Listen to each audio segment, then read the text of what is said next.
So I'm No. pro-choice because it seems like the normative effects have a supervenience relation with displeasure or pleasure. So let's take any given normative theory, deontology, or utilitarianism. Why is rape wrong? Why is murder wrong? And it seems like it's going to reduce down, right? The wrong maker that we're cashing out is that there's some displeasure. And then for our good making, it's going to be the inverse, that there's some pleasure gain in that factor. And displeasure and pleasure are contingent upon sentience, which the fetus lacks. Okay. So you take to desire satisfaction theory of harm, right? No, I never said that. Or Okay. that That's wasn't why the I asked the implication. That's why I asked. That's That why I can asked be the a question. supplement. I know, Okay. yeah, I know, I'm just clarifying. Just calm down there. I don't need you to like ramble and go on about how you're justified in asking the question when the question is answered. Shadowbox. Let's get it. Anyways, Just attack the argument. okay. If you want to, okay, hold on, relax. I'm fine with saying that some virtues in morality in general would be reduced down to your desires. Obviously, me saying okay, yeah, I want the cheeseburger, and me getting the cheeseburger is typically going to be seen as normal or good. It's not a bad action. But then I think that there are other virtues that can be considered as well. That's pretty retarded. Okay, what are the other virtues? I think that harm a lot of the times, especially with the harm of death, is reduced down to a loss of future experience or deprivation is the count of death.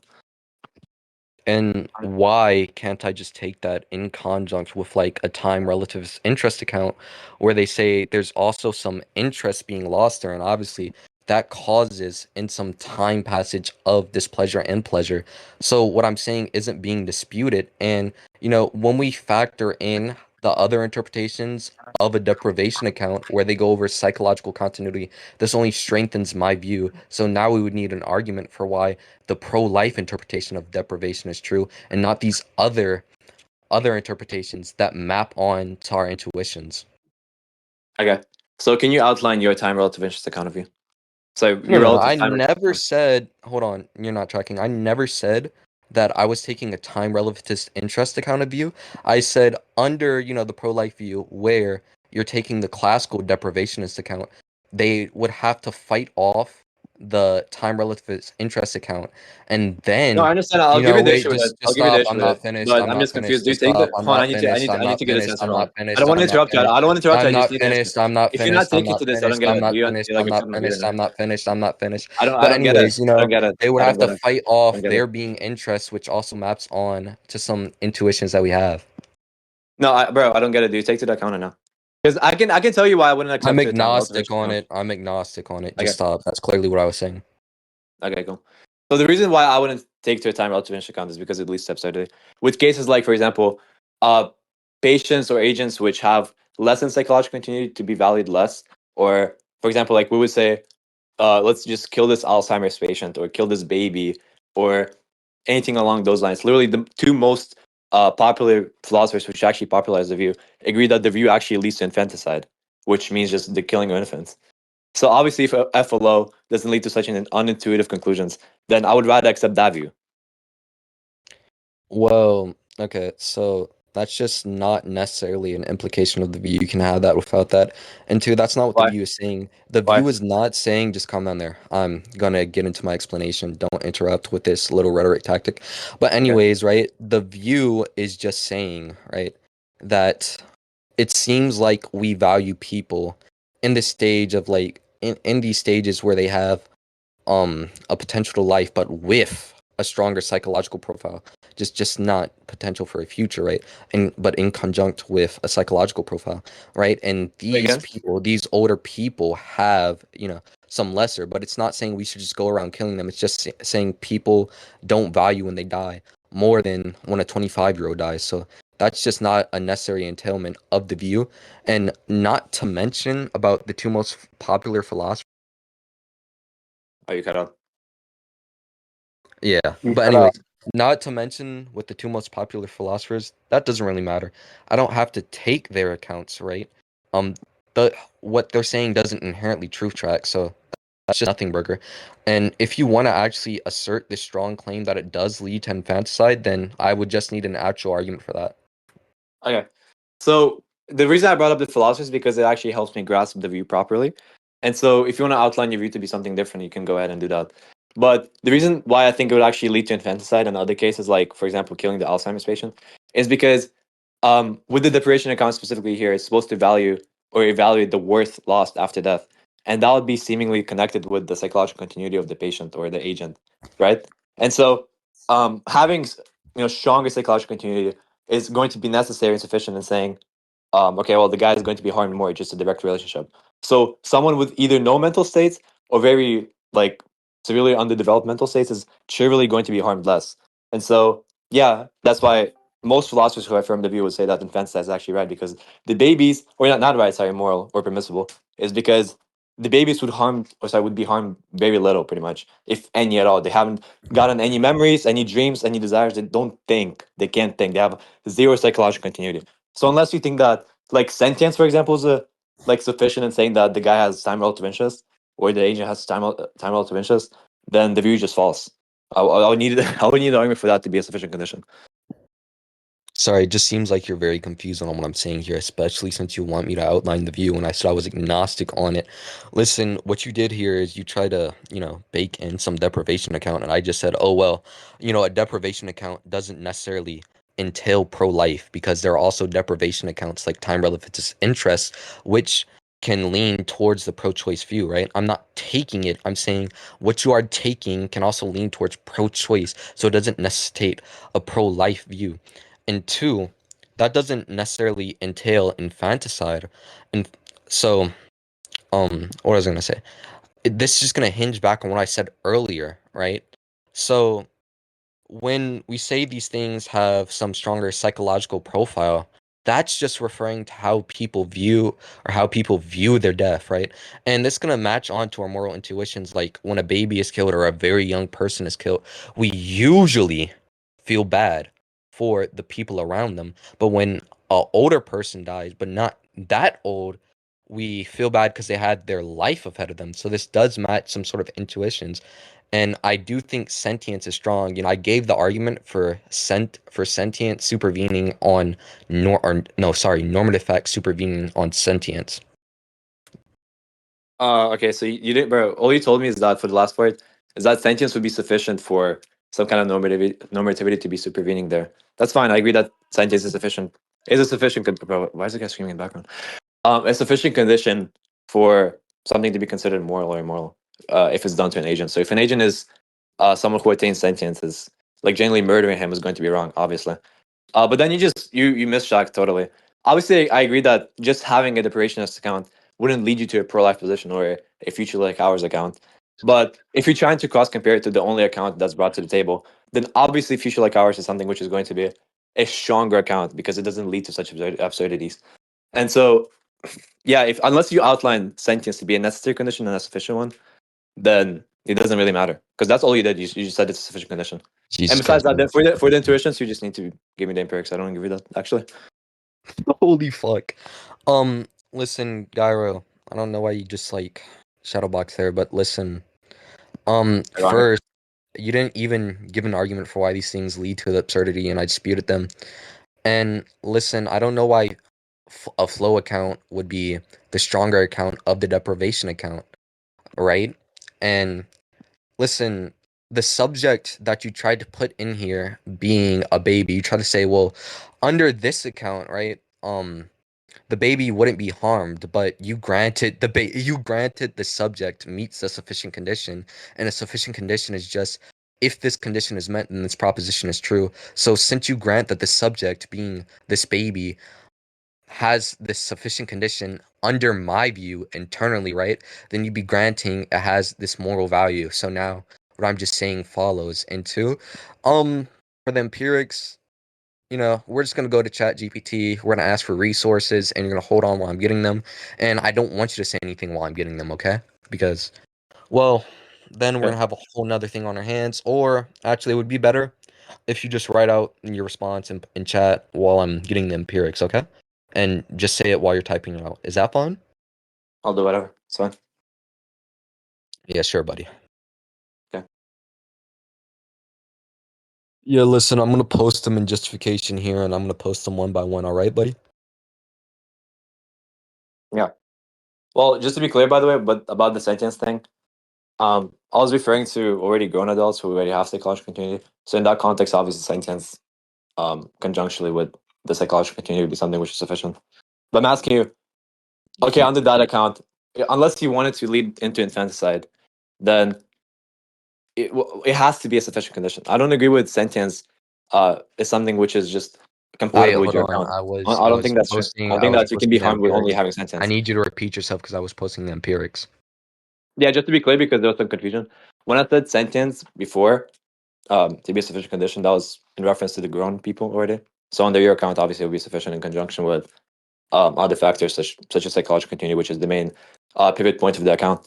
And so, so when you're talking about babies or infants specifically in the womb, or sorry, no, fetuses in the womb, sorry, then okay, why do you think that sentience is something which is already sufficient in saying that the guy is harmed by death or the agent is harmed by death? Because under that account, trivially, the less a psychological continuity you have, the less you're going to be harmed by that. That's literally the account, and that's what you're trying to pivot after. But then if the guy has very little or zero psychological continuity while having sentience, Yeah, then that for seems the to be fetus, compatible with saying that the well, guy is if you're just referring not to a harmed by death at fetus, all. hold on, just calm down there. If you're referring to a fetus in the first trimester or whenever it gains sentience, right?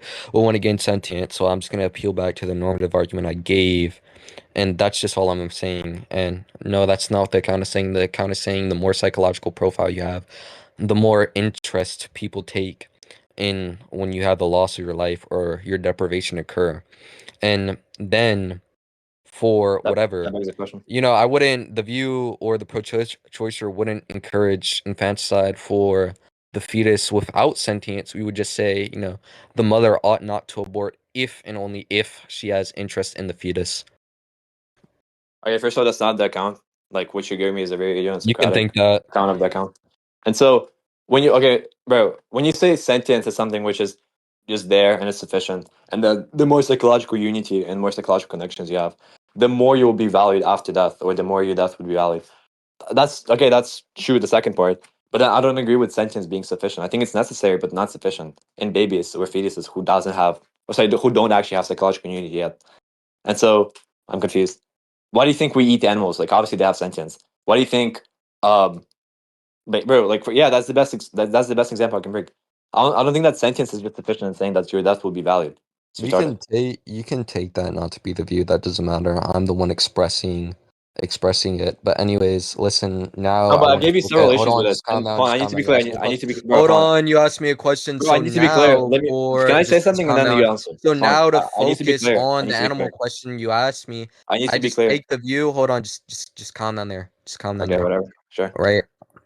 That's just gonna be some corruption from some cultural thing. And I do take the view that animals do have some form of moral consideration. And people do in fact show this for like more domesticated animals. So it's really just some inconsistent line of reasoning that leads them there. Okay. Well, that would just be less parsimonious by definition.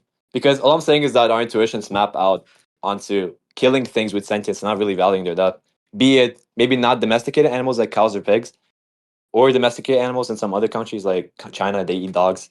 Like, it doesn't really matter. You can explain it you can explain away with like whatever you want to. You can say that aliens literally corrupted our brains and said, "Yeah, go and eat cows. I don't really care." But all I'm saying is that our intuitions don't really match up with what you're saying because we do eat things Wait, with sentience. We don't hold value on, things with hold on, sentience. You can hold on. show me an example against this. Right, Like right, right, obviously, I right, agree right. that humans have sentience and we value not killing them. But all Mm-hmm. I'm saying is that Mm-hmm. sentience is not sufficient in saying that we don't kill them. That's retarded. Well, listen, I need the type of parsimony you're invoking here, and then I need an argument for why my account is less parsimonious. Okay, it's statistical parsimony, meaning that your account invokes more propositions or assumptions in it. And it's because for you to explain these intuitions, you need to appeal to some kind of culture account, which I don't. All I'm saying is that, okay, well, we have these intuitions at face value, and they don't seem to align with your account, but they do seem to account with mine. So Wait, they do so seem to I'm align with gonna mine. ask you a simple question. You don't think how people phi is gonna be based off their background culture? You don't think they phi off of that? Wait, sorry again? You don't think people phi off of their background culture? What do you mean, phi? You don't know what phying is? Phying is just acting on a reason. Okay. Uh, maybe just, I don't know, maybe some trivial extent. Not sure, You really. think trivial? What do you think trivial is? Like to some unimportant extent, maybe. Like You saying, wait, let's so say you if, don't hold on, let me think, clarify. hold on. Let me clarify. Let me I need clarify. to ask another clarifying question. So Can I just calm clarify? down there. You can Can I? clarify after I ask you another clarifying question. But listen, if you think that is trivial, then well, where do you think most reasons to phi come off of? Do you think it's better expected that people phi off of background cultures, or for whatever reason you're positing, which seems very fucking vague, and you can't give me a Okay. threshold for it? Okay, just to be clear, when I say trivial, I mean like, for example, if most of my family likes dogs, then yeah, maybe that would influence me to like dogs more than cats. But my family, like let's say being cannibals, maybe not would influence my intuitions about cannibalism being wrong. Maybe I would be a cannibal, but I would still say, okay, maybe like deep inside, yeah, that's probably wrong. But thing is, when I don't get it. Like, if you want me to run down to my meta ethics, I could do that, I'm but not talking about your I don't metaethics. find that relevant. This doesn't require second order studying. But listen, Yeah, you asked me, now bro. hold Yeah, on, just Jesus calm down there, right? So now Christ. I'm gonna need now I'm gonna need to know how, right? Since you're positing that comes off like these intuitions or some underlying thing deep inside you. Right now I'm gonna need an argument for why the fying is off of an intuition rather than a background culture now, because now that's a very abstract claim you're making. It's very confusing. You're all over the place. Brother, we agreed on the intuitions before, but you're saying Jesus that Christ, the you're a retard. intuitions here, bro, hold on, relax. But you're saying that the intuitions here would be explained by, well, maybe some kind of background knowledge or some kind of background culture or anything else which would influence them. But you did, bro. We obviously agree that intuition is something which would reflect in reality. That's literally your whole argument. That's your position. Dude. Okay. Well, one, that is not what I'm committed to. And You two, don't track your own position. right? Hold on, just calm down there, right? So the thing with the time relatives interest account, right? I'm saying under your criterion, you run into this problem with being explained from another account, right? Another interpretation. So I just don't know what the fuck you're saying. I don't get it. But Which now, account? right? Hold on, but now, Wait, right? which problem? Also, I you don't get it. talked about You your said meta something super ethics. vague. I don't know what your meta ethic. Do you really think fying is always going to invoke some second order belief? Well, I'm not sure what flying was literally 10 seconds ago. So yeah, but Oh my I'm God, not sure. flying just means Facts. acting Can you off stop a for a second? reason. Flying means acting off a reason. Okay, if you mean active off reason, then maybe. But I'm not sure. I'm not gonna take a stance on the term. But besides that, uh, bro, your position is bro. The way you outline your view would be something which is entirely based on desires, and desires are directly influenced by or directly in line with intuitions. Very obviously. Like if I want to do something, then I'll have an intuition to do it. That's literally what a desire is. Dude, what I said. All right, we can conclude, and I'm just gonna clarify my conclusion if that's fine. You can clarify your conclusion too. Like, okay, you're just not tracking. Sure. You're not tracking, but hey, this was a barn burner, man. Let's get it. Okay. So do you need to conclude first, or You can conclude first. okay? Well, in conclusion, um, I propose to be Hyde proposes normative system, which I said obviously I grant that desires and other factors which would be entirely personally based are something which goes into morality and ethics and all of that. But I think that other virtues would go into that as well, such as harming things which have a future like ours or a potential, since that would be the best explanation for the wrongness of death. And his response to that was, well, we can take to other deprivational accounts which would actually lead to a pro-life position such as the time relative interest account. I said, yeah, we can, but I'm not gonna because obviously I think that the time relative interest account runs into a lot of issues such as allowing infanticide, allowing Alzheimer patients to be, pretty much bred alive, and all other sorts of issues which wouldn't really co in line with our intuitions. And so his response to that was, well, they actually would be harmed, and that would be because sentience there would be taken as a sufficient condition and saying, yeah, death actually harms you, but the psychological unity would then just follow in saying that death harms you more or less or whatever the fuck. And I said that surely that's going to be wrong with the view because the psychological continuity is supposed to evaluate the worth of value lost post mortem. So what that means is the less continuity you have or the less unity you have, the less you're going to be harmed by death. And so trivially, when you're an infant and you don't have thoughts or dreams or anything, then you're not going to be harmed by death. You don't have psychological unity at all. It's just going to be trivial. And so, yeah, that was just not addressed at all. And with the vegan stuff, his position was just marginally less parsimonious because he's trying to explain the intuition shit with something which I don't need to actually go into, because all I'm saying is that our intuitions, which he obviously grants, that's literally part of his whole view, are not in line with his view. And whatever explanation you can bring to me, unless you can prove it dead ass, like for real, you can deductively prove it, it's not something which is going to be valuable to me. And so yeah, pretty retarded debate. He got beat up, but anyways, listen, for my conclusion, I gave this normative argument where, which was granted by the way, where these normative facts have, or no, sorry, yeah, these normative facts have some supervenience relation with displeasure and pleasure, right? And I just gave a bunch of examples to list that out. And then Gyro tried to invoke this deprivationist account of harm. And I just went on to his criterion, right? I just made some internal critiques from him, and he just didn't seem to track, right? So from what he values, it seems like his hypothesis and competing hypothesis, which can explain the pro-choice view, don't overlap one each other. So he has to account for this, and he never did. And for the veganism thing, he couldn't just give a reason for why these agents fly off of background culture rather than intuition, which is something he was trying to posit for phying, and he was also unclear on phying is. So maybe that's where the blender came from. But yeah, overall, I just gave a short and sweet summary of why Gyro lost to me. And now we're gonna save the recording. All right. I